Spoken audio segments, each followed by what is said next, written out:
porque a gente sabe que é a primeira aula, a primeira semana, estamos todos no processo de adaptação, tá? Bom, vamos começar oficialmente, né? Já estamos começados extraoficialmente.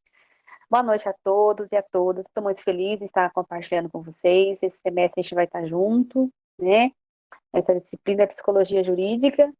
Eu pretendo trazer algumas questões bem contemporâneas da atuação do psicólogo nessa área e principalmente a relação do psicólogo com o direito, né? Porque é onde vai entrar a intervenção de vocês.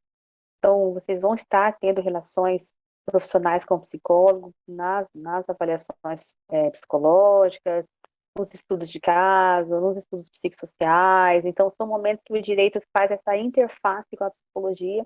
Então, eu acho super válido que vocês entendam, né? Então, a ideia dessa disciplina é que vocês entendam como que é a atuação do psicólogo e como que o psicólogo pode é, atuar em parceria, né, com o direito nas relações jurídicas também. Para quem não me conhece, eu sou a Sônia, eu sou psicóloga da instituição desde 2018, mas trabalho com docência do ensino superior desde 2015, aliás, 2005. Eu falei isso na outra turma, o pessoal perguntou, professora, quantos anos você tem? Eu falei, nossa, me entreguei, né? Mas eu trabalho com docência do ensino superior desde 2005, em vários cursos, todos nessa área da psicologia, comportamento humano, gestão de pessoas, gestão de RH, ética, né, nas áreas mais humanas também. Eu sou psicóloga, da minha formação básica, eu me formei pela Universidade Federal do Mato Grosso do Sul, lá no campus Corumbá, né, bem longe daqui, mas eu sou douradense de nascimento e moro em Nova Andradina já tem 17 anos, né? Tenho atuação profissional também em outras áreas, no serviço público, na clínica psicológica e na área organizacional, tá? Eu estou muito feliz em ministrar essa disciplina, porque eu gosto bastante, né? No serviço público eu trabalho numa área que a gente chama de proteção especial, então é uma área que tem muita interface com o direito, né? Nas promotorias e também, né, no judiciário, nas varas de infância e família, a gente tem bastante intervenção, parceria, então eu estou muito feliz por estar conversando com vocês, né? A gente está nesse momento de falar sobre essa intervenção, né, do psicólogo dentro da área jurídica. E a ideia da disciplina é essa, eu vou tentar partilhar aqui. Eu já abri minha tela aqui, vou tentar partilhar com vocês.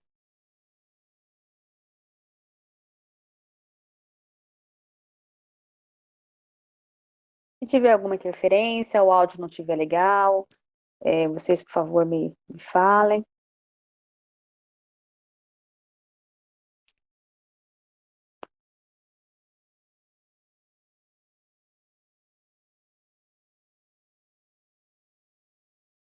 Vamos lá, aqui. Ok. Abriu aí para vocês a tela? PowerPoint? Não. Não? Não. Peraí, já falei o caminho de volta aqui.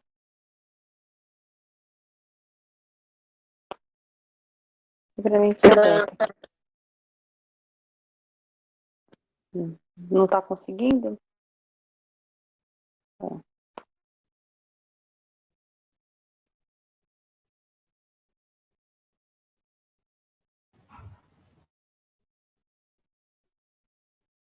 Ele está puxando aqui.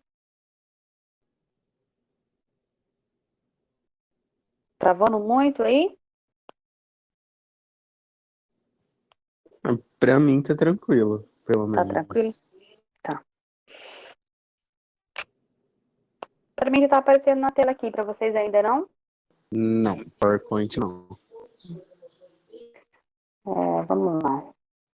Deixa eu fazer isso aqui. Se for alguma apostila, no ícone do bate-papo, você clica lá, dá para você enviar arquivo pelo bate-papo para a gente abrir. Agora já Abriu. deu, né? Abriu, né? Hoje não tem apostila ainda, eu trabalho com mais artigos, então hoje eu vou trazer só uma apresentação da disciplina, a ementa, então eu vou compartilhar com vocês essas informações através do slide mesmo do PowerPoint. Eu acredito que todos estejam vendo, para mim está bem nítido aqui, né? Ok. Bom, O que que nós pretendemos trabalhar, né? Quando o professor Stênio me chamou, a gente discutiu uma possível ementa, ele me explicou que essa disciplina, na verdade, eu acho que ela tem uma previsibilidade de ser uma disciplina EAD, né? E a instituição acabou não ofertando nessa modalidade e trouxe para essa modalidade remota, né? Como nós estamos fazendo com outras disciplinas também. Quais são os temas que a gente pretende abordar dentro da psicologia jurídica, né? A psicologia jurídica em si, né? Então, o histórico, conceituação, como que surgiu, como que ela se coloca, né? Na prática, na atuação, na intervenção. Alguém levantou a mão? Pode falar? Alguém levantou a mão? Só está escrito iPhone para mim, não tem nome. Levantou sem querer, certo, né? Tá. Acho que o povo descobriu agora que dá pra levantar a mão. Eu acho. Sem brincadeirinha de levantar a mão, tá, gente? Por favor. Nós vamos falar um pouquinho também entre a relação da psicologia jurídica e o direito, aquilo que eu estava falando com vocês na introdução. Então, essa interface, né? Quando que o psicólogo vai trabalhar com o bacharel em direito ou com o advogado? Quando que vai ser essa relação, né? Eu já fiz alguns trabalhos com essa relação, tanto fazendo a avaliação psicológica, quanto fazendo laudo para integrar ali o processo, né? Tanto fazendo a avaliação psicossocial, que a gente faz em parceria com o profissional do serviço social. Então, eu vou trazer também um pouquinho dessa vivência que eu tive nesses momentos de intervenção entre a psicologia e o direito, tá bom? A atuação nas varas, né? Então, da infância criminal, vara de família, infância criminal, né, nas 3 varas a gente tem intervenção de psicólogo, né? Tanto fornecendo laudos e avaliações psicológicas, quanto também fazendo intervenções, né? Eu vou falar um pouquinho lá embaixo sobre a questão da própria mediação, a gente colocou lá como nos temas, e a gente tem formação hoje, a gente tem dentro da psicologia já uma linha de formação específica para nós trabalharmos junto com as varas na mediação, principalmente nas varas de família, né, o que envolve a questão aí de guarda compartilhada, ou então nas varas de infância, que envolve questões aí de relações familiares, né, abusos e violências sexuais em geral, e na própria vara criminal, né, eu tenho uma visão que o psicólogo ele é bem inserido em todas as varas jurídicas, né? Porque todo lugar a gente precisa trabalhar com as questões emocionais também, tá? Os temas da psicologia jurídica nós vamos estar estudando um pouco a questão das medidas educativas, né? Eu coloquei o CREAS porque o CREAS é que atende as medidas, né, em meio aberto, e eu quero trabalhar um pouquinho com vocês, né, sobre como que é a intervenção do psicólogo das medidas em meio aberto. Em meio fechado, que são nas UNEIs, a intervenção é diferenciada, talvez a gente fale um pouquinho sobre isso, mas não vai ser nosso foco, tá? O papel do psicólogo no depoimento especial, que foi uma lei recente aí, se não me engano, 2017, que deu um auê enorme na nossa atuação, inclusive com intervenção do Conselho de Psicologia, porque até onde que o depoimento especial ele feria o nosso próprio código de ética, expunha a questão da pessoa. Então, eu vou trabalhar, a gente vai trazer uma questão sobre isso também. As guardas compartilhadas, foi o que eu falei, intervenção do psicólogo, principalmente as questões de alienação parental, relações conflituosas, né, a mediação disso tudo. Né, eu acompanhei algumas famílias que tiveram grandes problemas de guarda compartilhada, porque a guarda compartilhada se tornou um processo de alienação parental, né, jogando contra o outro, e a criança no meio disso tudo, né? A questão do abuso sexual é uma das minhas áreas de especialização, eu sou especialista também em violência doméstica, né, abuso e exploração sexual de crianças e adolescentes, e eu tenho bastante tempo de intervenção nessa área, atendendo crianças, né, e fazendo relatórios, e acompanhando a equipe de trabalho, né, eu quero trazer isso também para a gente fazer uma discussão sobre como o psicólogo intervém e essa relação, né, a gente tem situações de posturas, relatórios, avaliação, acompanhamento em audiência, né? Tudo isso a gente precisa falar um pouquinho. E o processo em si de avaliação psicológica, né? Então, durante muito tempo, a maior parte do início da psicologia jurídica, a função do psicólogo era só fazer o que a gente fala que é a avaliação psicológica, que é a questão da perícia, dos laudos técnicos e dos laudos periciais, né? Mas isso já se se ampliou, né, ao longo dos anos. A própria atuação do psicólogo, a intervenção na área jurídica, ela ficou muito mais ampla do que só a avaliação psicológica, né? Como eu falei, envolve acompanhamento, envolve intervenção, envolve práticas psicológicas dentro do meio jurídico. E é essa a ideia que a gente tem para trazer aí para vocês, tá bom? Qual que é a nossa metodologia, né? Então, a gente vai ter, segundo o nosso cronograma de aula, a gente vai ter aulas síncronas quinzenais. Que são aulas síncronas?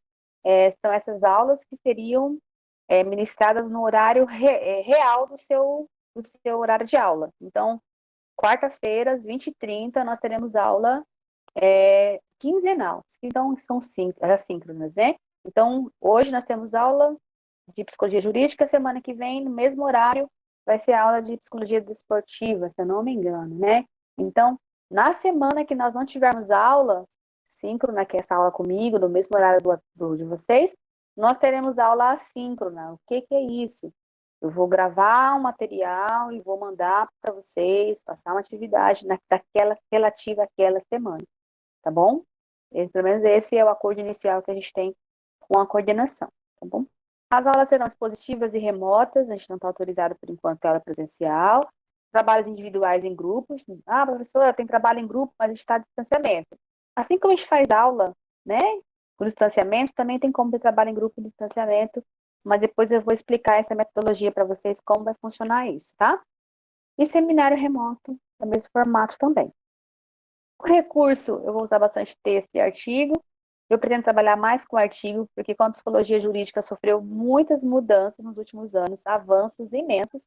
Então, se eu trabalhar com literatura, com livros, eu posso não estar muito atualizada, porque os livros realmente demoram mais para ser publicados e ser feitos. Então, eu tenho atualização, como eu falei para vocês, de 2017 a 2020, inúmeras atualizações na psicologia jurídica, que envolve a mediação, depoimento especial, outras coisas também.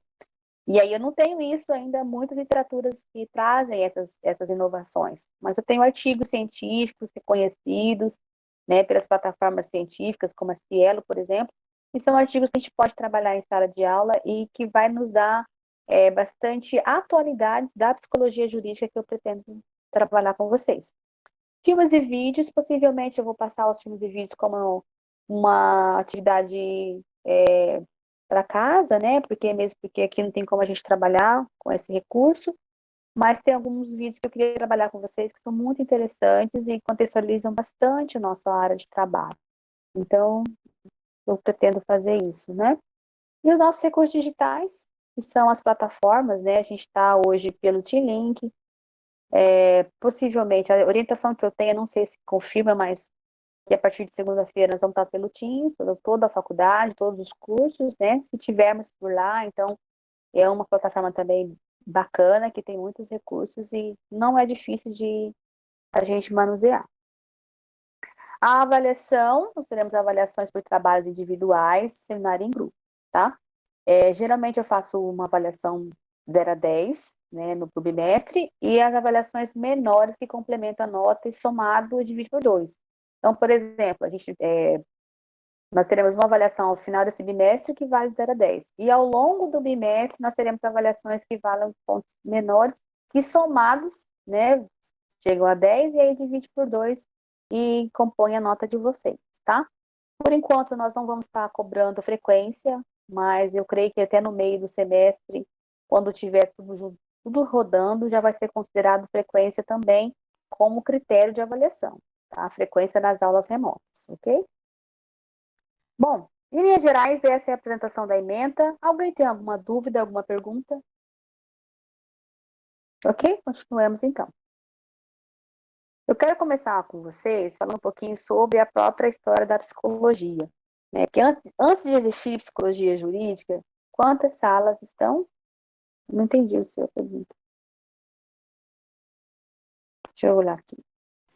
São quantas salas? Por exemplo, tem gente São 3 salas, quarto Tem, semestre, quinto e assim vai. Ô, na verdade, professora, peraí, um de cada vez. Peraí, deixa eu responder o Diego. Diego, tá me ouvindo? Sim. Uhum. Então, a informação que eu tenho, que são as salas do quarto e sexto ano, matutino e noturno. Entendi. Esse Pode falar. aplicativo não tem problema de 100 pessoas, não pode entrar mais. Tanto pessoas que... Não. Não? Nós Ah, trabalhamos tá. com ele com bastante gente no primeiro semestre e não tivemos problema, até onde eu Não Ah, me sei. sim. engano, são Tudo até bem. 300. Até 300? Isso. Eu acredito que sim, porque nós trabalhamos com um curso que tinha bastante gente, mais de 100, acho que umas 10 pessoas, e não caiu, não, ele funcionou normal, Ah, sim, tudo bem. tá? Quem mais tem uma pergunta? E ele também não tem Sou eu, limite professora. igual o Zoom, né? O Zoom, 40 minutos já cai, né? O Zoom é uma 40 minutos. Pode falar. A outra pessoa? Em relação ao matutino, a gente não tem condições de ficar assistindo aula à noite, professora. Como é que vai ser essa questão? Tá. Vamos discutir isso então com a coordenação. Eu acho que o Stênio fez uma testagem para ver a disponibilidade dos alunos, né? Se fosse possível e tal. Não, ele não Hum, fez. Não fez com vocês, Não, assim? não, ele só Tá. avisou que a aula ia ser à noite e a gente não pode estar assistindo aula à noite.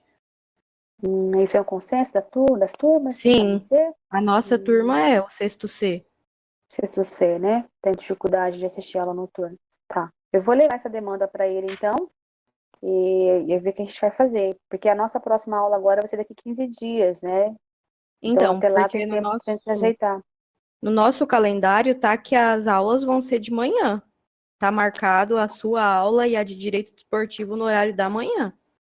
Hum, a faculdade teve uma política agora, após o segundo semestre, então as disciplinas que têm o mesmo nome e a mesma ementa, elas foram todas aglomeradas. Então, por exemplo, eu dou aula de gestão de pessoas na, na engenharia. Aí na administração também tem gestão de pessoas. O que eles fizeram? Juntaram as turmas, entendeu? Mas é uma questão administrativa, não é nossa, assim. Mas eu vou falar com o Stênio e ver qual que é a proposta dele para vocês, então, tá? Se você puder pedir para ele comunicar a gente, porque de manhã eles nunca comunicam nada mesmo. A gente fica bem chateado com isso e é uma questão que eles não perguntaram se a gente queria ou não. E realmente a gente não pode, porque a gente trabalha, a gente estuda, tá todo mundo cansado. A maioria da nossa Uhum. sala não tá aqui. Tem bem pouca Ah, gente mesmo, eu acho que umas 5 uhum, pessoas no máximo. Então vai ser bem uhum. prejudicial pra gente. Entendi. Não, vamos resolver isso de uma forma bem. Equalizar isso para ninguém ter prejuízos, tá? Eu vou falar com Professora, ele. Pode falar. então, nesse caso que a menina falou, aconteceu com a gente no outro semestre, um professor deu aula de manhã e eu sou representante de sala, né? Então a gente entrou em Sim, contato com o Tênio e sim. falou que o pessoal da noite não tem condições de assistir aula de manhã. E aí ele foi e Foi o mudou. inverso. Então acho Foi que o eles podem inverso, né? pedir para o representante falar para isso, para passar isso para o Stênio também, que eles não podem assistir aula à noite. Porque Eu realmente, acredito. se eles já estudam de manhã, porque de manhã é o horário que eles podem. Uhum. Eu creio que tem que haver uma mobilização também dos representantes. Eu vou levar como professora, claro, mas eu creio que vocês também precisam se posicionar em relação a isso, tá? Os representantes das turmas matutinas que têm dificuldade de assistir a aula noturna, eu acho que cabe vocês conversar com a coordenação. Tudo vai ser resolvido, tá, gente? A gente está na primeira semana de aula, então é natural que tenha alguns desencontros. Mas eu creio que a coordenação, a direção da faculdade está bem aberta e flexível nesse momento para a gente ajustar, né? É muito difícil para todo mundo, todos nós estamos em adaptação, às tecnologias, às aulas remotas, mas eu creio que a gente vai ter bastante abertura de ajustar e atender as demandas sem que não haja prejuízo. Essa é a ideia, tá bom? Mais alguém? Ok, vamos continuar. Bom, não tem como eu falar de psicologia jurídica sem falar da psicologia em si, né? Porque a psicologia jurídica, ela é um ramo da psicologia. O primeiro veio a psicologia, primeiro veio essa ciência aí para estudar a mente, o comportamento humano, e depois veio as suas ramificações, né? Então, o que é a psicologia, né? A psicologia, ela é uma ciência que veio da filosofia, como a maior parte das ciências, né? Como o próprio direito, medicina, engenharia, né? Ela veio desse primeiro momento de conhecimento científico que era a filosofia, e ela foi ganhando corpo né, e forma individualizada ao longo da história da humanidade. Né? O próprio termo psicologia vem do grego, que psique significa alma, e logos estudo. Né? Então, naquele momento, como a gente já viu, né, na nossa questão histórica, a ciência e a religião eram muito misturadas, né? Tinham interfaces, ligações, né, pelas próprias mitologias, pela própria desenvolvimento do conhecimento da filosofia. Então, entendia-se que o homem tinha uma alma, né? E essa alma seria também uma alma espiritual, não é que amo hoje. Hoje a gente tem a visão de alma, alma emocional, alma como algo psicológico, como psiquismo, né? Como psique mesmo, né? Mas naquele momento, essa alma, essa palavra alma no grego, ela tinha esse sentido espiritual.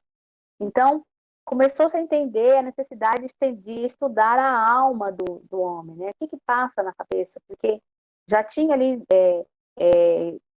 visões de que tinha algo maior, né? Como que funciona a mente humana? Como que funciona o comportamento humano? Por que as pessoas se comportam de tal forma? O que elas pensam e reagem de tal forma? E foi partindo dessa inquietação que a psicologia foi tomando forma de ciência, né? E foi ganhando tempo, estudos e experimentos, né? A gente fala que não existe uma psicologia, né? Eu coloquei aí, né? Psicologia ou psicologias. A gente tem uma autora nacional no Brasil, brasileira, chamada Ana Bock, que ela fala muito sobre isso. Então, a psicologia, ela criou tantos ramos e ela tem tantas faces que eu não posso falar em psicologia, né? Eu tenho que falar em psicologias, porque eu tenho psicologia jurídica, psicologia do esporte, psicologia do trabalho, psicologia clínica, né? Tá caindo muito, alguém falou. Tá caindo para vocês, gente? A Mariane colocou que tá caindo para ela. Será que é a sua conexão com a internet, Mariane? Porque para mim tá bem estável aqui. Aqui tá normal, professora. Tá normal, né? Então eu creio que seja a sua conexão. Dá uma olhada aí, de repente é a internet que não tá legal. Para mim também tá bem estável, tá bem, bem bacana aqui. Tá normal, né, Gabriel? Então. Se ficar muito ruim, eu tô gravando e depois eu disponibilizo para vocês, tá?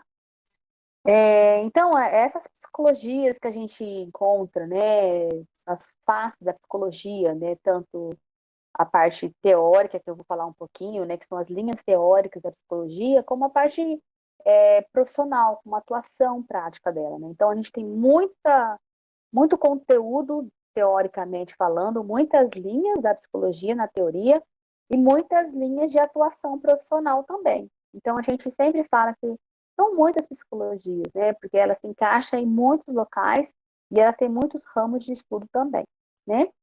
E aí a gente vai entender que ela começou a ser pensada com esse nome. A gente tem uma na modernidade, né? Um despontar aí foi Christian Wolff no século XVIII, né?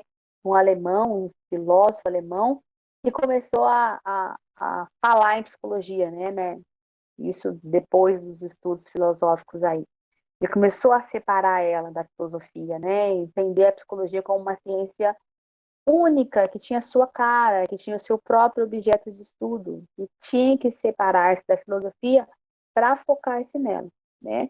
Mas Wundt, que é considerado, né, o fundador da psicologia, porque ele foi que criou o primeiro laboratório de psicologia experimental, né? A gente sabe que para uma ciência, para um campo de estudo ser reconhecido, né, como científico, a gente precisa ter validações dos seus estudos, né? E a psicologia, ela é muito difícil de ser validada porque o campo de estudo dela é subjetivo, né? Como que você valida a mente humana, né? Faz experimento com a mente humana, como você valida o comportamento humano.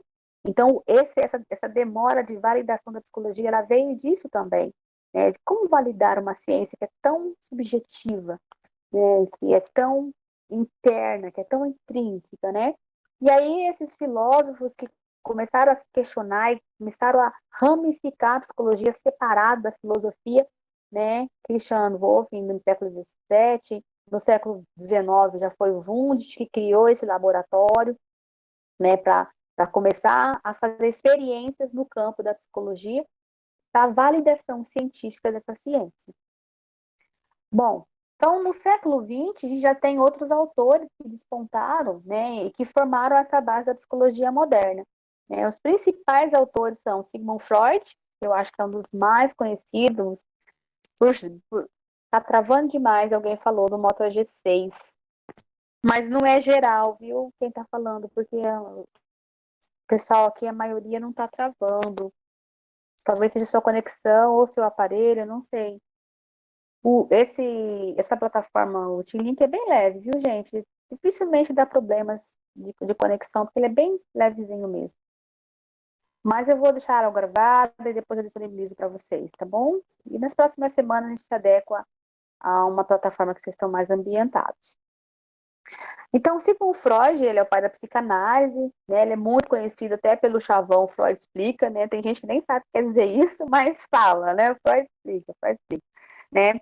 E a psicanálise, ela despontou aí como um dos primeiras linhas teóricas da psicologia a ser reconhecido como ciência, porque Sigmund Freud, que era médico também, né? Psiquiatra, primeiramente, antes de ser psicólogo, ele era médico psiquiatra, ele também fazia estudos, né? Então ele conseguiu comprovar a psicanálise. A psicanálise é uma ciência comprovada, por mais que ela é subjetiva, Sigmund Freud conseguiu, através de experimentos, análise de comportamento e escrita, né? As obras completas de Freud são enormes. Ele conseguiu descrever os processos psíquicos e os tratamentos através da psicanálise para cada processo, né? Então, ele despontou como um dos principais autores da psicologia moderna no século XX. O Skinner também, né? O Skinner ele tem uma linha de atuação oposta à psicanálise, a gente fala que é a psicologia behaviorista ou psicologia comportamental, que trabalha com condicionamento, operante respondente. Qual que é a diferença principal aí? A psicanálise, ela trabalha com análise do comportamento, com o método de associação livre. Então, a pessoa fala e há uma interpretação do inconsciente, né, através do método de associação livre. O comportamental de Skinner trabalha com mudança de comportamento, né? Então, é muito conhecido no meio popular também aquele experimento que a gente faz na faculdade do ratinho, né? Como que é aquele experimento? Que esse é a base de estudo do Skinner. Skinner fez chamava de caixa de Skinner, né? Ele colocou um rato lá dentro e ele treinou esse rato. Será a apostila, Mariane? Por enquanto não, que nem eu te falei. Por enquanto eu vou passar esse material e eu vou trabalhando mais com conteúdos independentes por semana, tá? Mas eu vou disponibilizar esses slides também. Qual que era esse experimento da caixa de Skinner? Eu colocou um rato lá dentro, né, um ratinho, a gente chama rato de laboratório já por isso, e esse rato ele foi ensinado, ele foi moldado o comportamento dele. Esse é um experimento que a gente faz, eu fiz também na minha formação, e funciona. Então, a gente vai ensinar o rato a beber água, a comer, na hora que ele apertar uma barrinha, né? A gente condiciona o comportamento dele. E o rato aprende. Então, no primeiro momento, ele entra nessa caixinha, tadinho do rato. Tadinho, você não sabe o destino desse rato, viu, Diego? Depois eu vou te falar. E ele entra numa caixinha e ele fica todo perdido, né? Ele fica todo perdido. Porque ele não sabe o que fazer ali e geralmente o que acontece com o rato, mais dó do rato ainda, né? Ele fica sem comer até a sua hora do experimento, né? Então, por exemplo, eu estudava o dia inteiro, minha faculdade era integral e meu experimento era 8 horas da noite. Quando eu terminava minhas aulas, eu ia para o laboratório. Então, o ratinho estava lá com fome até 8 horas da noite, né? Porque ele só podia comer no horário do experimento. E ele, em primeiro momento, depois deu para cobra. Eu salvaria meu rato. Eu também tentei, mas ele não foi salvo. E aí o rato, ele fica perdido na caixa. Tá com fome, tá com sede, e ele, né, fica ali. iPhone levantou a mão, pode falar. Ou só levantou a mão sem querer. iPhone, quem é? Acho que levantou a mão sem querer.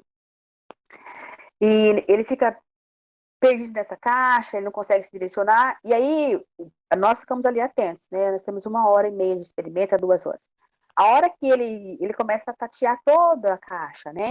A hora que ele toca na barra, uma barrinha, ele desce uma alavanca, né? A hora que ele toca na barra, a gente libera comida para ele. Ele toca 2 vezes na barra, a gente libera água para ele. Então, esse experimento dura aí, sei lá, uns 45 dias, mais ou menos. Ao final do experimento, o rato está totalmente condicionado. Então, ele entra, ele vai direto para a barra. Ele toca uma vez, recebe alimento. Ele toca duas vezes, recebe água, né? Então, o Skinner fez com esse experimento para provar que o comportamento humano, assim como o do rato, pode ser modificado pelo condicionamento, né? O que ele queria dizer? Então, por exemplo, eu tenho uma experiência positiva com alguma coisa, né? Com essa garrafa, né? Tá vendo aqui, a garrafinha de água, tá, gente?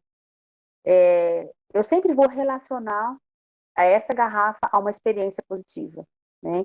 Então, ele provou, pelo behaviorismo, né, pela psicologia comportamental, que todo comportamento humano pode ser ensinado ou também pode ser retirado através de condicionamento, através de estímulo e através de reforçamento positivo ou reforçamento negativo.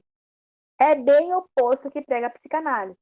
Por quê? Porque a psicanálise fala que o comportamento humano é baseado no seu inconsciente e não pode ser mudado assim, né? Pode ser mudado através de quando o ser humano toma consciência dele, né? Então, nós temos essas duas linhas mais fortes da psicologia, né? Então, Sigmund Freud, né, lá, trouxe essa psicanálise, Skinner trouxe o behaviorismo, e são as duas linhas que vão caminhando. Nós temos Carl Rogers que também é um humanista, né, dentro da psicologia humanista.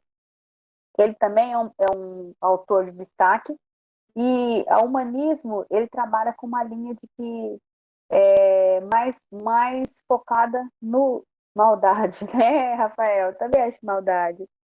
Mais focada nos comportamentos do ser humano e como a autoconsciência pode levar à modificação, né? Esses são os três principais autores. Aí nós temos ainda Abraham Maslow. Maslow é muito conhecido, principalmente dentro da teoria organizacional, não sei se alguém já viu, né? A pirâmide de necessidades de Maslow é muito conhecida em treinamento, sempre fala sobre isso. Maslow, ele hierarquizou os níveis de necessidade do ser humano. O foco dele era a motivação humana. Então, ele criou uma pirâmide, né, para entender assim, o que motiva uma pessoa, né? O que motiva um comportamento, o que motiva um colaborador, um trabalhador numa organização, né? E Maslow, ele colocou que existiam esses 5 níveis de necessidade, né? As fisiológicas, que são a base da pirâmide. O que é a necessidade fisiológica? É as necessidades principais para a gente começar a viver. Então, alimento, moradia, ar para respirar, né? Necessidades básicas, como o nome diz. Então, ele colocou que a base da pirâmide é feita pelas necessidades fisiológicas. E o topo é a realização pessoal. O que ele quis dizer com isso? Que ninguém consegue pensar ou estar motivado por uma realização pessoal se não tiver as básicas supridas, né? Eu sempre dou exemplo, por exemplo, um morador de rua, uma pessoa que mora na rua, né? O que esse morador de rua ele tem? Primeira necessidade que ele tem quando ele acorda de manhã, se alimentar, né? Ele precisa comer, ele precisa pensar como que vai ser o almoço dele. Então, qual que é a necessidade que ele está suprindo ali, buscando suprir? A de alimentação, né? Então, ele tem como pensar em, por exemplo, eu quero ter um grande cargo numa grande empresa, ou eu quero viajar fora do país. Primeiro, ele está pensando em quê? Comer, né? Alimentar, suprir uma necessidade fisiológica. E a ideia de Maslow é que uma necessidade suprida, ela gera outra necessidade, né? Outra suprida gera outra e assim vai, tá? Nós temos o Hans Hesping, que é um psicólogo também muito importante da segunda metade do século XX, né? E ele trabalhou para elencar as várias características de personalidade. Vamos falar bastante sobre isso quando a gente falar sobre avaliação psicológica, principalmente nas varas criminais. Porque nas varas criminais, o psicólogo atua muito fazendo perfil psicológico por exemplo, quando há um crime, para ver se a pessoa tem algum transtorno, se ela tem alguma esquizofrenia, se ela tem alguma psicopatia, se ela tem alguma coisa, algum transtorno mental que levou ela a cometer aquele crime, né? Ou se foi apenas a atitude dela mesma. Então, nas varas criminais, a gente trabalha muito com o teste de personalidade. E o Hans, ele foi um autor que delimitou, né? Ele conseguiu distinguir as várias personalidades e nominar as características, né, o que facilitou para a gente na hora da testagem psicológica sobre isso também, tá? Então, quais são aí as principais áreas de atuação da psicologia, né? Então, onde o psicólogo vai estar, né? Como eu falei no primeiro momento, então nós não podemos falar de psicologia, mas de psicologias. Por quê? Porque a psicologia ela está em vários espaços com várias atuações. Então, por exemplo, a gente pode ter um psicólogo clínico que atua na psicanálise, né? A gente pode ter um psicólogo comportamental que atua numa empresa. Então, olha só, são quatro abrangências da psicologia: estudo teórico e práticas diferenciadas, tá? Quais são, então, as principais áreas de atuação? Psicologia escolar ou educacional é uma área que se trabalha déficit de aprendizagem, dificuldade de aprendizagem, relação institucional, então trabalha com professores, com direção, com coordenação, né, como que a escola vai facilitar o processo de ensino-aprendizagem, se essa criança tem, ou adolescente ou adulto, tem alguma dificuldade, como superá-la, né? Então é focado nos processos educacionais. A psicologia organizacional do trabalho, né, é uma área de atuação bem ampla da psicologia, que a gente trabalha dentro de recursos humanos, né, e dentro do setor de recursos humanos a gente tem muita atribuição, né, seleção, recrutamento e seleção de pessoal, treinamento e desenvolvimento humano, né, avaliação de desempenho, treinamento de liderança, análise de competência. Então, dentro da psicologia do trabalho, a gente tem muita atuação, né, tanto dentro especificamente dos setores de RH, que é onde mais os psicólogos atuam, né, saúde mental do trabalhador. Então, a gente trabalha bastante com essa área das pessoas dentro das organizações. A psicologia do trânsito, que é uma especialização da psicologia, então todos nós que estamos, dirigimos aí, a gente passou por uma avaliação de um psicólogo, né? Por que que é importante aquela avaliação? Muita gente desconsidera, tem raiva, né? Eu conheci uma pessoa que tinha raiva de psicólogo, porque ela não conseguia passar na avaliação do Detran, né? Mas não é culpa da psicóloga ou do psicólogo, tá, gente? A avaliação do trânsito, ele avalia a sua capacidade de lidar com imprevistos, avalia a sua capacidade de ter atenção flutuante, né, olhar aqui, olhar daqui, olhar daqui, avalia a sua capacidade de reação numa situação de crise. Então, não é a avaliação o problema, né? Muitas vezes é a pessoa que não está pronta para aquele momento, né? Nós temos a prova de psicologia jurídica, que é o nosso foco nessa matéria, psicologia do esporte. O esporte ganhou um destaque enorme na última Copa do Mundo, nas últimas Olimpíadas, né? Várias equipes relacionaram os seus êxitos à atuação dos psicólogos, né? Ficou muito, muito publicizada, né? Até então era uma área muito fechada, limitada a grandes corporações, né? Mas a gente vê que é uma necessidade, assim, né? Como que o desempenho do atleta ele pode ser melhorado com uma intervenção psicológica, né? A psicologia clínica, que é uma das mais conhecidas, muita gente acha que psicólogo só é clínico, né? O que é a psicologia clínica? É aquele molde de tratamento psicológico, né? Um psicólogo sentado, que recebe uma pessoa no seu consultório, a pessoa fala de seus problemas e o psicólogo tenta, em conjunto, né, com o paciente, a gente encontrar soluções, estratégias para resolver aquela situação que o paciente trouxe. Essa é uma das áreas da psicologia e não a única. Muitas vezes a gente tem uma visão que a psicologia só é clínica, né? Eu estou mostrando para vocês hoje quantas oportunidades e quantas possibilidades tem o psicólogo de atuação, né? A psicologia hospitalar, que é uma área também que a gente trabalha principalmente com os grupos de risco e também dentro do tabelionato, dentro da área de oncologia, com paciente terminal, paciente infantil, enfim, intervenção com os funcionários, intervenção com os familiares, né? Muitos psicólogos trabalham junto ali para intervenções dentro dessa área, que é uma área também bem crítica, porque as pessoas estão fragilizadas, adoecidas, ou falecendo, ou falecidas, e que muitas vezes precisam de suporte psicológico para superar, para lidar com isso, né? A psicopedagogia, né, que trabalha com a intervenção juntamente lá com a psicologia escolar, mas a psicopedagogia trabalha com outros processos que não são apenas escolares, tá? A psicopedagogia trabalha também com ludoterapia, desenvolvimento da criança, não especificamente Aonde? O Rafael tá perguntando aqui. Gente, eu não tô conseguindo abrir o chat aqui, não sei por quê. Peraí, tentar. O que o Rafael perguntou aí? Alguém viu? Acho que não tem nenhuma pergunta dele, não. Apareceu aqui para mim. Professor, onde se Ah, encaixaria mais sim. precisamente a psicologia em questão de concurso? Tá. A psicologia em concurso, Rafael, ela é chamada de psicometria, né? Que é a psicologia que mede capacidades das pessoas. Então, a psicometria é uma área de atuação exclusiva do psicólogo. Então, você vai medir, por exemplo, inteligência, é o teste de inteligência que a gente fala, vai medir competências, habilidades, conhecimentos, tudo. Qual que é a ideia? É semelhante ao recrutamento e seleção numa empresa. É você verificar se o perfil daquela pessoa está de acordo com o perfil daquela vaga.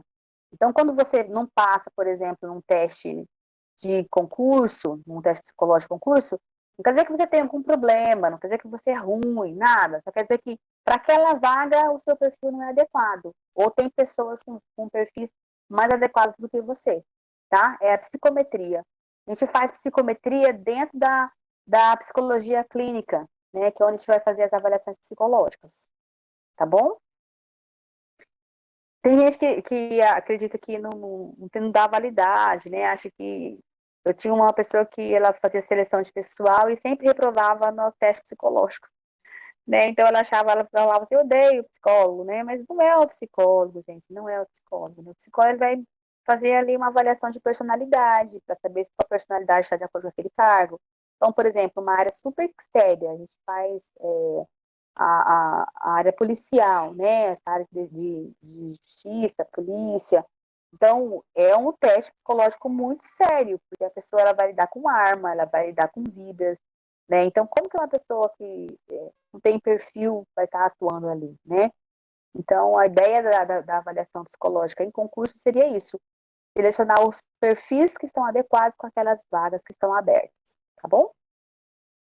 A psicomotricidade, né, que é o desenvolvimento das crianças, neuropsicológico, né, que lá embaixo tem, né, a psicologia social, que a gente trabalha com os processos sociais, como que os processos coletivos interferem nos processos individuais, né, então a gente trabalha dentro da psicologia social, por exemplo, trabalha com grupos, com equipes, com comunidades, né, todas as questões sociais que interferem no nosso psicológico também, tá?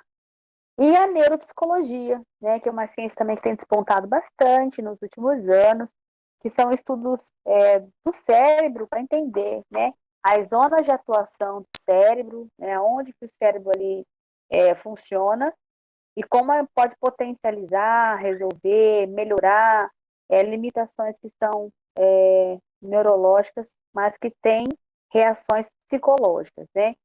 Então, por exemplo, questões de memória, questões de concentração, questão de desenvolvimento psicomotor de criança, né, fase de desenvolvimento, né, se está adequado cada etapa com a sua fase de desenvolvimento, tá?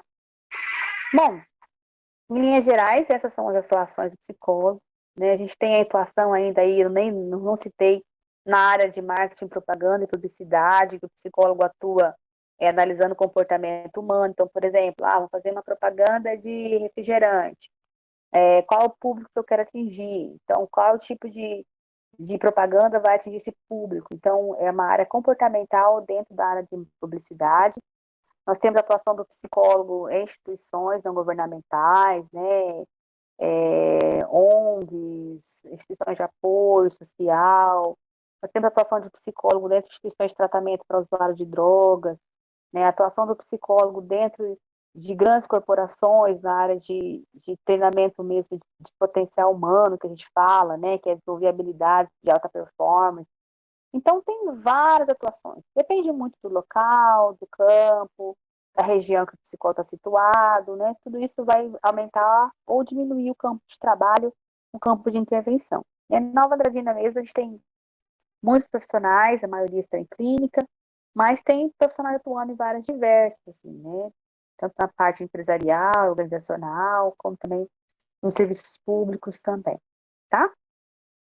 Certo até aqui, gente? Qualquer dúvida?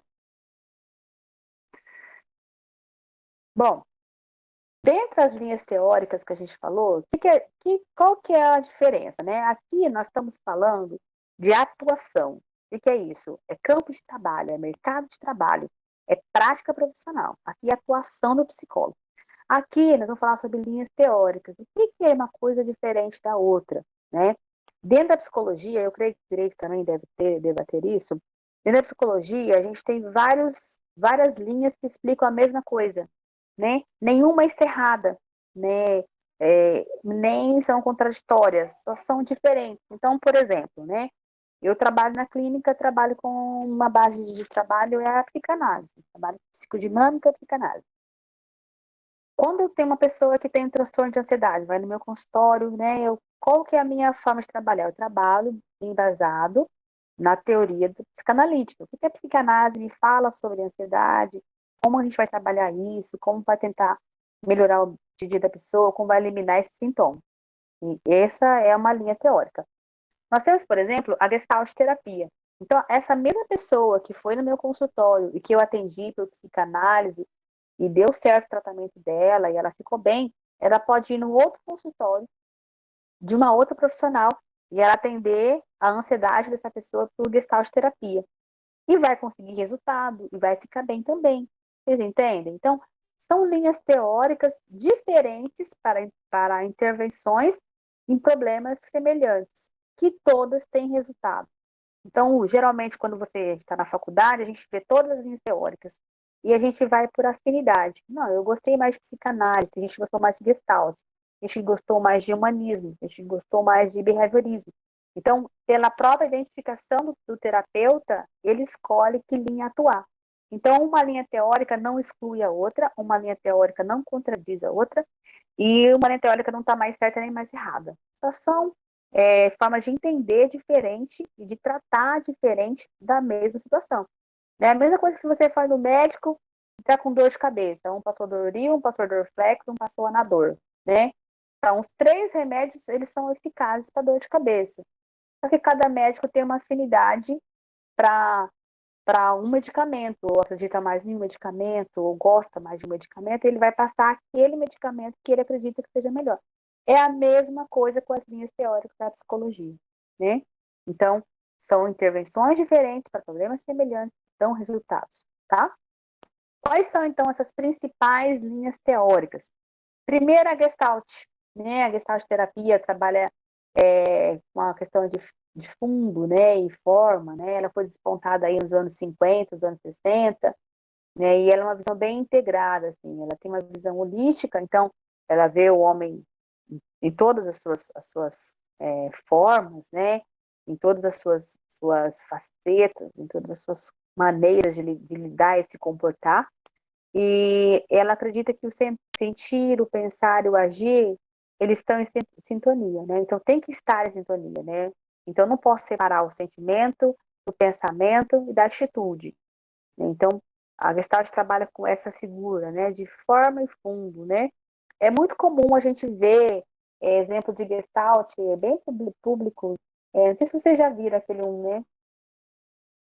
Gabi, por enquanto eu não vou passar a apostila, tá? Sobre a apostila, vou disponibilizar esse slide e para a próxima semana eu vou mandar o artigo, tá bom? Vamos trabalhar mais com o artigo. E não sei se vocês, é muito comum, é até bem público mesmo, aquele desenho de forma e fundo que a gente fala, né? Por exemplo, aquele desenho que se olha e tem uma moça, você está vendo uma moça ou uma velha? Acho que todo mundo já viu esse desenho, né? Você está vendo uma moça ou uma velha? Esse é um exemplo típico de Gestalt, né? Então, a Gestalt trabalha com essa visão, assim, que o mesmo desenho tem para quem vê uma moça, para quem vê uma velha. Né? Então, depende do que ali? Não depende do desenho. O desenho é o mesmo, né? Depende de você, né? Então, a Gestalt trabalha com essa visão de abordagem teórica da psicologia, de tratamento. Então, uma mesma situação, eu posso ver algo ruim nela, outra pessoa vê algo bom nela. Entenderam? Depende do que eu estou sentindo, do que eu estou pensando, do que eu estou agindo. Então, eu não tenho que mudar a situação, muitas vezes, na visão da Gestalt, tá, gente? Eu tenho que me mudar. Se eu só estou vendo sua moça, por que eu estou vendo sua moça? Se eu estou vendo sua velha, eu estou vendo sua velha, tá? É só um exemplo bem básico para vocês entenderem como que é a visão da Gestalt. Nós temos a TCC, ou a cognitivo comportamental, né? É uma terapia bem conhecida, muita gente trabalha com essa linha, né? Porque o foco nela é mudar as crenças, né? Os pensamentos funcionais, né?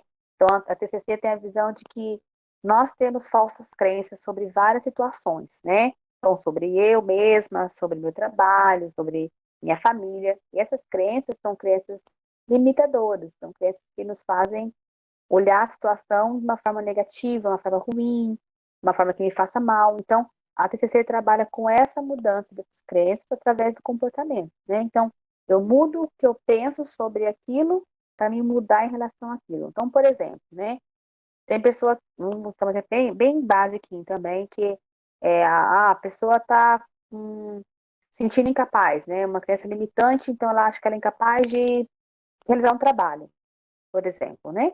A TCC vai trabalhar para mudar essa crença da pessoa, né? Trabalhar para que ela veja nela a capacidade, né? Entender aonde que ela criou essa crença, se foi numa palavra, se foi com a atitude que faz, aonde que ela tirou essa crença, que ela construiu essa crença, desconstruir essa crença que ela tem sobre ela mesma e construir uma nova crença, né? A TCC é muito usada, principalmente para paciente psicótico, para paciente usuário de álcool e drogas, que trabalha muito com essa visão, né, comportamental, né, tem que mudar a visão dele, tem que dar o pensamento dele sobre o álcool, o pensamento sobre a droga, o simbólico disso, né? Então, ela é bem eficaz, mas ela é bem difundida também. Ela também trabalha com transtorno mental, também trabalha com outras demandas. Nós temos o humanismo, que nem eu falei um pouquinho lá atrás, que é do autor Carl Rogers, né? É um método bem interessante, porque ele se baseia nessa questão do indivíduo aceitar que quando a gente se assume, a gente consegue mudar, né? Consegue trabalhar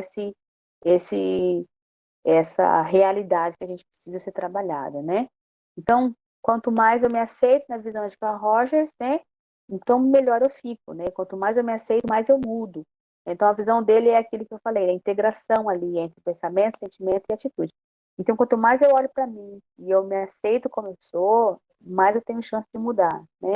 É uma ciência, uma linha teórica pouco difundida. A gente tem na cidade profissionais que trabalham com humanismo, mas ela é muito forte, principalmente nos países europeus, assim, né? Lá onde, na Europa, a psicanálise é mais forte, nos Estados Unidos, o behaviorismo é mais forte, né? Na América Latina, a gente tem um campo muito forte aí da psicologia social. Até pelas nossas demandas sociais mesmo, por ser os países emergentes, né, pela psicologia estar dentro dessa linha também de bem-estar da comunidade mais carente também, tá? O behaviorismo, o analista comportamental, né? Aí ele trabalha especificamente com a mudança de comportamento, é aquilo que eu falei da caixinha de Skinner, né? Que é o treino, né? Treino assertivo, né? Do comportamento humano. Então, dentro do behaviorismo vai treinar comportamentos mais assertivos, comportamentos que o ser humano consegue se sentir melhor, né? Então, ele treina tanto comportamentos para criar um comportamento, como ele treina para tirar, né? A gente tem uma linha que fala que comportamentos negativos, né? Eles são também retirados. Então, eu tenho uma pessoa que é agressiva, por exemplo, né? Ela vai para terapia pela agressividade, né?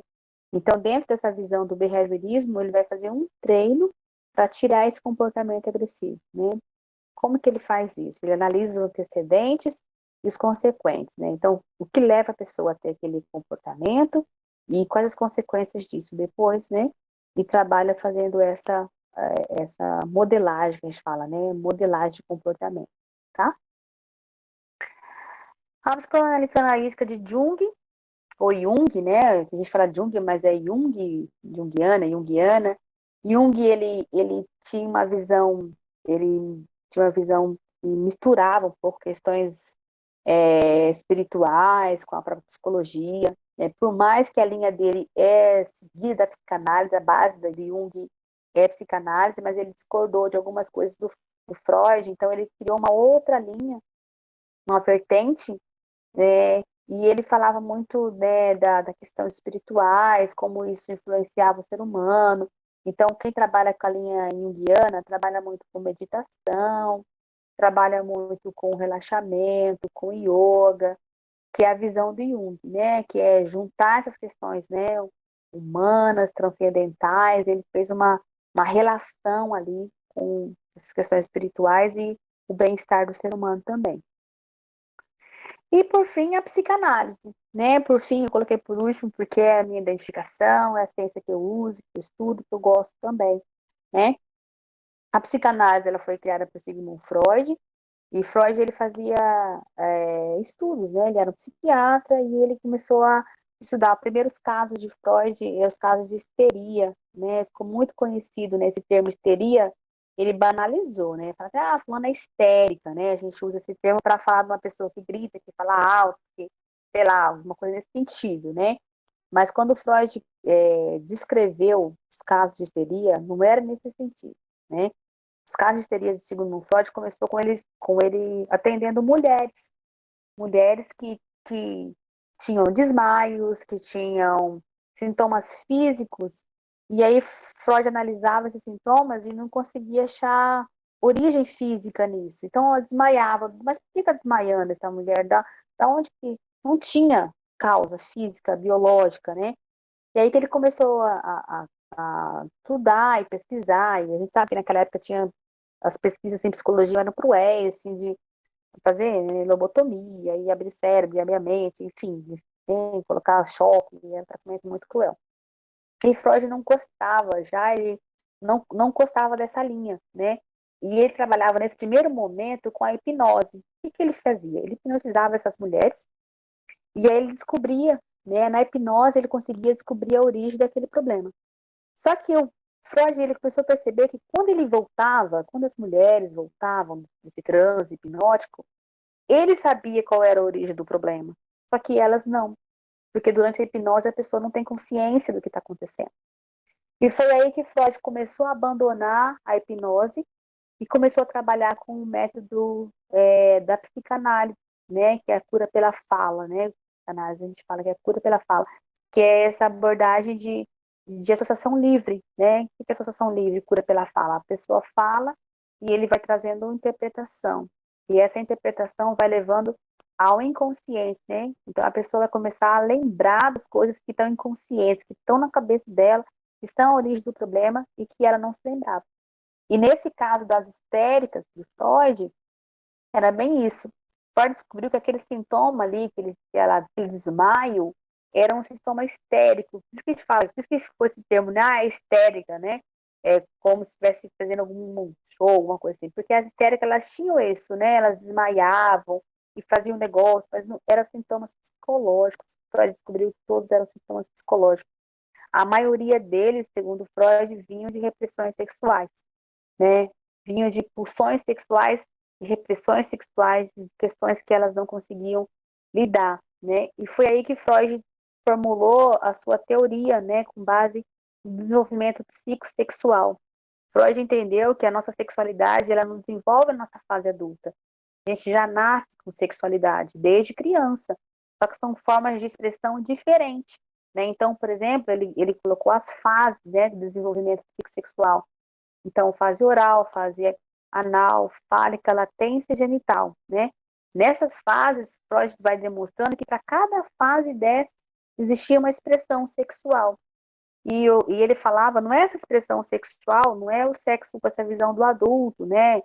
Prazer sexual em si, mas era o desenvolvimento sexual que fazia parte também da nossa identidade.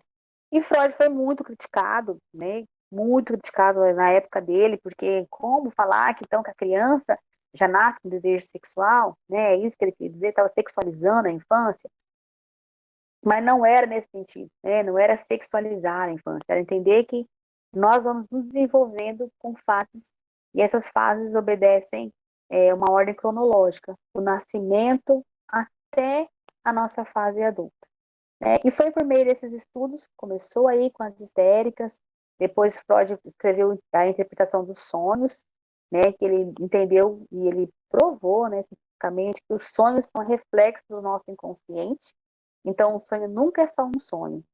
Né? Um sonho tem sempre a ver com conteúdos nossos reprimidos, com inconscientes nossos, com ações que a gente nem se lembra racionalmente, mas aparece no sonho. Né? Mas ele também ele entendeu que os sonhos têm dois tipos de conteúdo, né? A gente fala que é o manifesto e latente. O que é o manifesto? É o conteúdo que você lembra. Ah, sonhei com uma vaca correndo atrás de mim, né? Por exemplo, né? Esse é o conteúdo manifesto. O conteúdo latente é o sentido disso, né? Mas o que isso significa dentro da minha personalidade? O que isso significa dentro da minha história de vida? Que sentido que isso tem para mim? E foi baseado nisso que ele foi formulando as suas hipóteses dentro da teoria psicanalítica, né? E ao longo dos anos, hoje a psicanálise ela é uma corrente, já não como Freud escreveu, né? Ela sofreu várias outras interpretações, né? A psicanálise moderna, e vieram outros psicanalistas, a própria filha do Freud, a Ana Freud, reescreveu alguma coisa dele. O Winnicott, que é um outro psicólogo, reescreveu a psicanálise. Lacan, que é muito conhecido, né, a teoria lacaniana, ele pegou a psicanálise de Freud, reescreveu. Então, aquela psicanálise pura, essencial de Freud, já não é tão aplicada hoje em dia, né? Então, hoje tem uma psicanálise que é já alterada pelos vários autores que vieram pós-Freud, e que foram reescrevendo a sua obra. Mas não dá para negar. Existe um antes-psicanálise e um pós-psicanálise na psicologia. Né? A psicanálise ela veio como divisor de água. Então, tem muita gente que confunde psicanálise com psicologia. Acha que é a mesma coisa, acha que... entendeu? Então, o que é? A psicologia é uma ciência maior, né? E a psicanálise está dentro da psicologia. É uma ciência, é uma linha teórica dentro da psicologia, né? Não se resume a uma coisa a outra. Ok? Eu queria abrir para alguma dúvida, alguma pergunta, alguma colocação.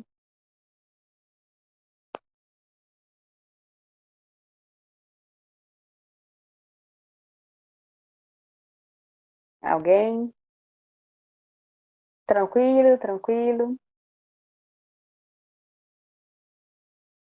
Ok, ok, tranquilo. Ok, ótimo, ótimo, ótimo. Ok, gente. Então tá bom. Ok, ótimo. Então tá bom. Bom, essa foi nossa primeira aula. Não vou encher vocês de teoria hoje. Hoje eu queria só apresentar a disciplina mesmo, falar um pouquinho da psicologia, que é a base, né? O pano de fundo ali da psicologia jurídica. Na próxima semana eu vou estar mandando um artigo para vocês já lerem para a nossa próxima aula. Ótimo, então tá bom. Eu peço para os coordenadores de curso, vocês devem ter turmas, grupos de WhatsApp, né, para a gente mandar trabalho, como que funcionam isso? Vocês me coloquem no grupo, eu continuo mandando para vocês mandam para os alunos, como a gente vai estar fazendo? E daí a gente vai facilitar a nossa comunicação, como ficar melhor para vocês, tá? Professora, eu acho que o Stênio vai passar para você a lista de todos os representantes, para você mandar diretamente aos representantes. E os representantes mandam diretamente para os alunos. Ah, Eu então tá acho bom. que fica melhor Ele assim. mandou. Ah, sim, ele Ou, mandou sim. Eu mandei uma lista hoje, até o link da aula eu fiz uma lista de transmissão para os representantes. Então fica bom assim também? sim, ou você pode Mas não mandar também chegou, alguma professor. coisa pelo Quem tá falando e-mail. que não chegou? O representante do sexto A. Quem enviou para mim o link da aula de hoje foi o Estênio e uma mensagem falando sobre a aula, mas esse link de transmissão não veio. Mas eu Essa te transmissão. mandei no seu nome, sim, sabia? Eu vou Mas confirmar. Os outros, o mesmo WhatsApp que eu coloquei no grupo de representante, os outros professores todos conseguiram falar comigo. Daí hoje, quando eu questionei, né, eu perguntei pro professor Fernando, que eu já tenho contato, se seria a Uhum, aula dele. Daí ele falou que seria a sua. Aí eu perguntei pro sim. Estênio, aí ele pegou e me mandou o link, mas não. Eu ainda falei Hum, assim, pode me passar o WhatsApp dela? Daí ele falou, depois ela entra em contato com você. Eu falei, tá bom. entendi. Não, mas eu Nossa, fiz uma transmissão hoje. Marcos, você recebeu? o meu também foi o Stênio, o nosso também foi o Stênio quem encaminhou. Ó, gente, então eu não Acho sei. que todos foram estênio. Professor, acho que para melhorar a situação, você poderia mandar também pelo e-mail da turma, né? Acho que É, as pessoas ficam acompanhando, acho que fica bem mais fácil também. tá bom, pode ser. Eu tenho, então, mas eu fiz uma transmissão hoje de manhã com todos os representantes com o link da aula. Então, talvez foi essa impressão que não chegou para ninguém. Eu não vou verificar amanhã, mas eu mando por e-mail também. Eu tenho os e-mails da sala, o Estênio passou já para mim, tá? Mas a gente vai se ajustando aí ao longo das semanas. Qualquer dúvida, qualquer é, questionamento, situação, a gente vai se falando também, tá bom? Professora, Tá bom. algo pode ter acontecido também, porque na lista de transmissão, a pessoa só recebe a mensagem se ela tiver o número de telefone do emissor. Então, no caso, Ah, não tem o telefone da senhora, não então, estava como enviado. basicamente foi isso que aconteceu. É, Então, eu não acho que pode foi ter isso que sido isso. aconteceu. Você tem o É, nosso número, mas nós não temos o seu. então eu vou adicionar vocês pessoalmente, individual, mandar um oi primeiro, vocês salvarem o meu, e aí vai funcionar a lista, né, Marcos? Isso aí vai funcionar. Ah, Ok. então tá bom. Tá bom, Kitty? Tá bom, professora, obrigada. Eu que agradeço. Gente, muito obrigada. Tenha uma excelente noite. Tem gente levantando a mão, você quer para falar? Valmir, pode falar. Eu não estou conseguindo ler aqui. Eu levantei sem querer. Ah, tá bom, beleza. Deixa eu ver mais alguém que queria falar alguma coisa. Tem mais três com a mão levantada aqui.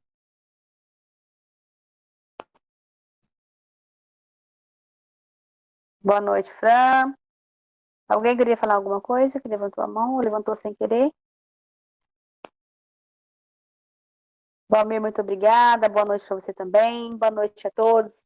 Tenha uma excelente semana. A gente vai se ajustando e se falando aí, tá? Que a gente tem um excelente semestre. Eu espero contribuir com a formação de vocês dentro da minha conhecimento, dentro da psicologia, tá bom? Um abraço.